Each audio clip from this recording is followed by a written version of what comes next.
नमस्कार विद्यार्थियों। हम भारतीय राजनीतिक चिंतन के बारे में अध्ययन कर रहे थे। मनु के राजनीतिक चिंतन का अध्ययन हम कर चुके हैं। आज हम कौटिल्य के राजनीतिक चिंतन का हम अध्ययन करेंगे।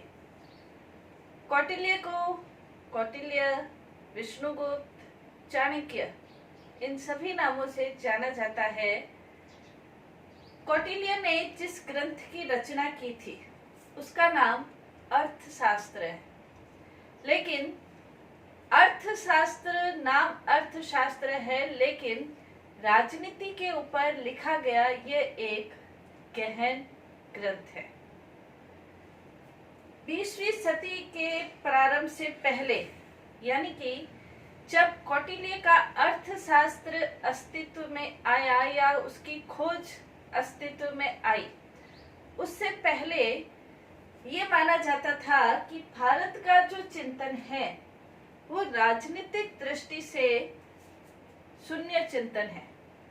भारत के ऋषि मुनियों ने या भारत के चिंतनकारों ने भारत के अंतर्गत जो चिंतन किया है वो धर्म से प्रेरित होकर ही चिंतन किया है, और जो भी राजनीतिक विचार भारत के संदर्भ में मिलते हैं वो धर्म से संबंधित ही विचार होते हैं। राजनीति के ऊपर पृथक रूप से ऐसे किसी भी ग्रंथ की रचना लोगों की जानकारी में नहीं थी, और इसीलिए एक विचारक थे अर्नेस्ट बर्कर। उन्होंने तो यहाँ तक कह दिया कि भारत का राजनीतिक चिंतन शून्य है। लेकिन 20वीं शताब्दी के प्रारंभ में कौटिल्य का जो अर्थशास्त्र अचानक से अस्तित्व में आया, अचानक से इसीलिए कहा गया, अचानक से मैं इसलिए कह रही हूँ क्योंकि 1905 के अंतर्गत, 1905 ज्यादा पुरानी बात नहीं, 1905 के अंतर्गत मैसूर की ओरिएंटल गवर्नमेंट लाइब्रेरी के एक लाइब्रेरियन थे श्याम शास्त्री। उनके पास किसी ब्राह्मण ने बिना कोई विशेष प्रयत्न किए, किसी ब्राह्मण के पास 168 पेज की एक पुस्तक थी, पुस्तक नहीं कहेंगे उसे, पांडुलिपि थी, और वो पांडुलिपि उन्होंने श्याम शास्त्री को सौंपी थी। उस पांडुलिपि का जब श्याम शास्त्री ने अध्ययन किया तो उनको पता चला कि इस पांडुलिपि के जो संकलनकर्ता थे वो कौटिल्य थे, और उस पांडुलिपि के अंतर्गत राजनीति से संबंधित सम्यक विषयक जानकारी उस पांडुलिपि में थी।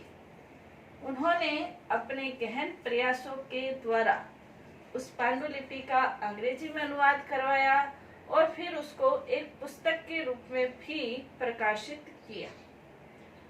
वो आज हमारे सामने अर्थशास्त्र के रूप में है। तो अर्थशास्त्र अर्थ पर आधारित नहीं बल्कि राजनीति पर आधारित एक प्राचीन भारतीय चिंतन की पुस्तक अपन कह सकते हैं, जो कि कौटिल्य के द्वारा संकलित है। कौटिल्य कौन थे, कौटिल्य क्या थे, इसके बारे में निश्चित जानकारी अभी तक भी विद्वानों के पास नहीं है। इसका प्रमुख कारण ये हो सकता है कि उसके बारे में जानकारी, उसकी पुस्तकें हमारे पास आई ही नहीं हो। तो कहाँ उनका जन्म हुआ और अर्थशास्त्र की रचना का रचना काल क्या है, कौन से समय में इसकी रचना हुई, इसके विषय में भी स्पष्ट रूप से नहीं कहा जा सकता है।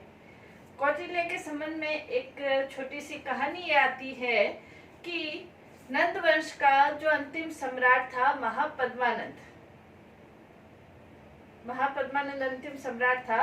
उन्होंने अपने प्रधानमंत्री शक्तार का उन्होंने तिरस्कार कर दिया था। उसका बदला लेने के लिए उन्होंने कौटिल्य को आमंत्रित किया था। कौटिल्य ने नंदवंश को समाप्त करने की कसम खाई, चंद्रगुप्त मौर्य को राजा बनाया और एक विशाल मौर्य साम्राज्य की स्थापना की थी चंद्रगुप्त मौर्य के माध्यम से। एक तो ये कहानी आती है, दूसरा अपन ये भी कह सकते हैं कि उस समय सिकंदर के आक्रमण हो रहे थे। सिकंदर ने भारत के अनेक छोटे छोटे राज्यों में भारत विभक्त था। सिकंदर के आक्रमण के कारण भारत के कई राज्यों को सिकंदर ने विजित कर लिया था। तो कौटिल्य ये चाहते थे, चाणक्य ये चाहते थे कि भारत में एक विशाल साम्राज्य की स्थापना हो, और अपनी इसी इच्छा को मूर्त रूप उन्होंने चंद्रगुप्त मौर्य के माध्यम से उन्होंने दिया था। कहने का मतलब, चंद्रगुप्त मौर्य के माध्यम से चाणक्य ने एक विशाल और सुदृढ़ मौर्य साम्राज्य की स्थापना की थी। और उन्होंने जो पुस्तक लिखी थी अर्थशास्त्र, उसके अंतर्गत राजनीतिक विषयक वर्णन हमें देखने को मिलता है। कौटिल्य की जो अर्थशास्त्र है उसका महत्व कई कारणों से हम मान सकते हैं। कौटिल्य की अर्थशास्त्र के अंतर्गत यथार्थवादी और व्यवहारिक विषयों का वर्णन इसके अंतर्गत दिया गया है। आदर्शात्मक, नैतिक, धार्मिक विषयों का वर्णन नहीं, बल्कि राज्य को जो वास्तविक कार्य करने हैं और उसका राज्य पर क्या प्रभाव पड़ सकता है, उसका विस्तृत वर्णन हमें देखने को मिलता है।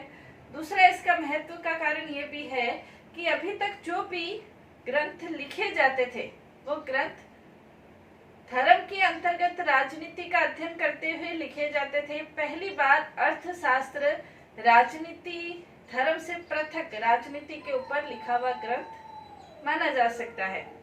तीसरा, इसका अंतर्गत हम ये भी कह सकते हैं कि अर्थशास्त्र से पहले राजनीति के ऊपर चिंतन तो था ही, लेकिन वो चिंतन यहाँ वहाँ यत्र तत्र बिखरा हुआ था। कौटिल्य ने उस सारे चिंतन का सार अपने अर्थशास्त्र में लिखा है, इसलिए भी इसका महत्व है।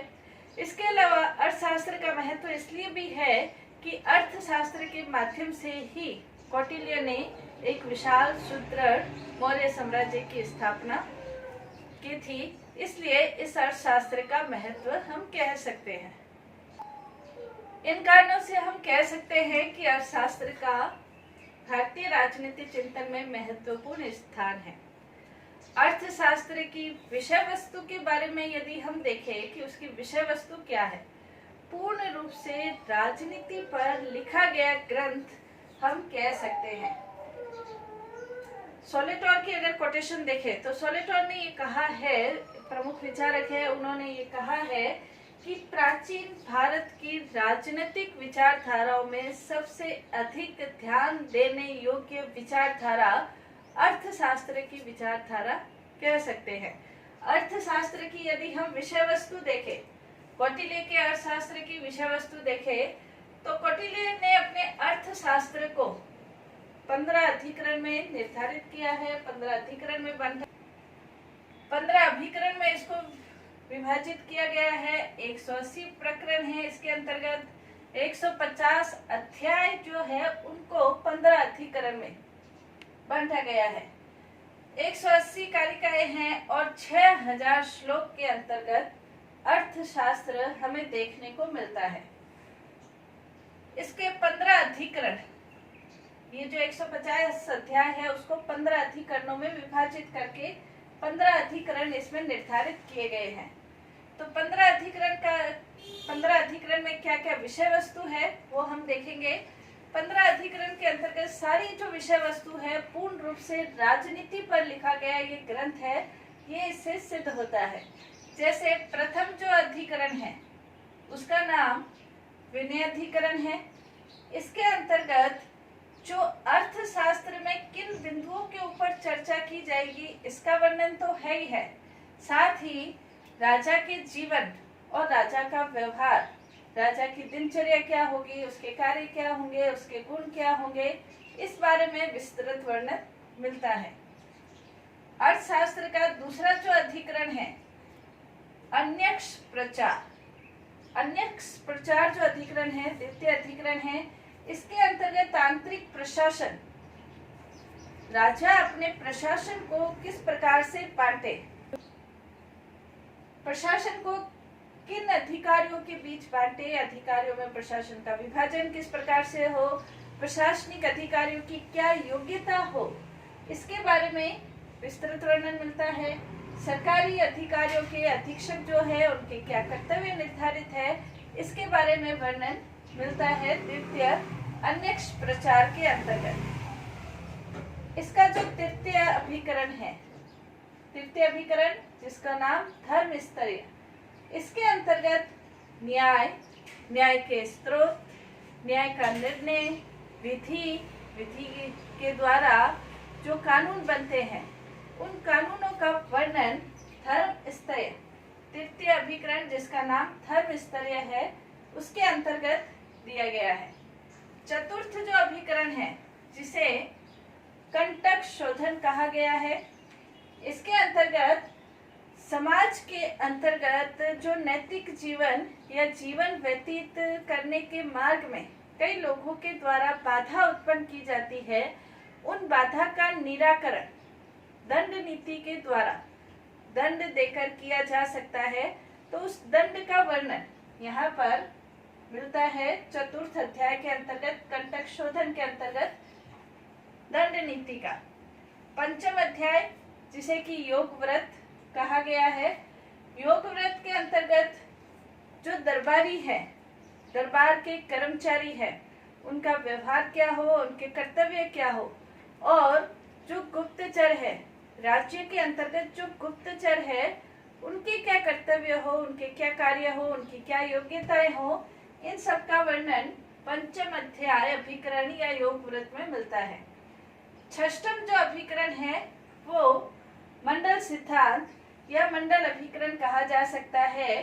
इसके अंतर्गत बहुस्तरीय नीतियां, कहा कि वैदेशिक संबंधों के क्षेत्र में और अंतर्देशीय संबंधों के क्षेत्र में राजा को मंडल सिद्धांत का पालन किस प्रकार से करना चाहिए, मंडल सिद्धांत के अनुसार क्या कार्य करने चाहिए, इसका वर्णन किया गया है। अष्टम अध्याय के अंतर्गत, सप्तम अध्याय के अंतर्गत छठ गुण नीति, विदेश के क्षेत्र में और देश के क्षेत्र में छठ गुण नीति का पालन, यानी कि 6 लक्षणों वाली नीति जैसे संधि, विग्रह, ज्ञान, आसन, संश्रय और द्विदिफा, ये 6 लक्षणों वाली जो नीति है वो अंतर्राष्ट्रीय राजनीति में राजा किस प्रकार से पालन करे, इसका वर्णन इसके अंतर्गत किया गया है।